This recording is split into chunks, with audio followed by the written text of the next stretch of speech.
ظهرت يعني في مشكله كبيره هتحصل عندك قريب. لا طب بسم الله الرحمن الرحيم. يا رب قول استغفر الله العظيم.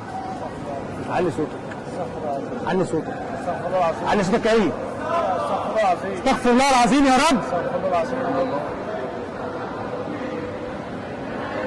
انت مستريح قوي في بيتك، انت مستريح جدا في بيتك، نعمه من ربنا باينه جدا. انا عمري شفت الراحه. استنى بس، انا بتكلم على مراتك. الحمد لله. كلامي صح؟ قول لي كلامي صح. يبقى الشيخ احمد عارف؟ ادي واحد.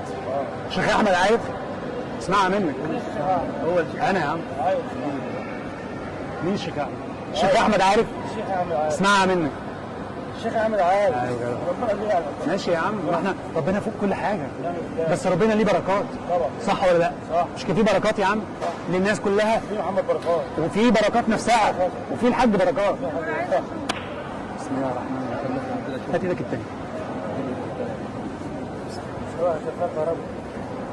الموسيقى بيغمى عليه. باشا انت في عندك مشكله في الشغل. شو؟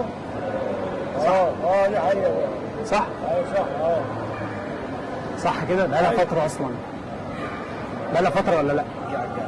بقالها فتره ولا لا؟ ايوه يا معلم قولها بصوت عالي. ايوه. كلامي صح؟ ايوه. لا انا عايز اسمع بصوت عالي. كلامي صح؟ ظهرت يعني. يا عم قول لي كلامك صح.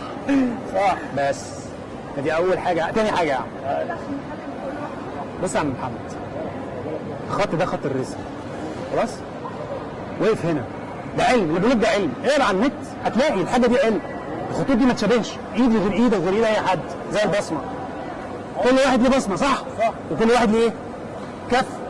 كل كف من دول تقدر تقراه، لو قريته تفهم. وقول لي كذاب، انا قلت لك صح ولا غلط؟ صح. اللي قلت لك كله صح؟ صح. ده في مشكله كبيره هتحصل عندك قريب.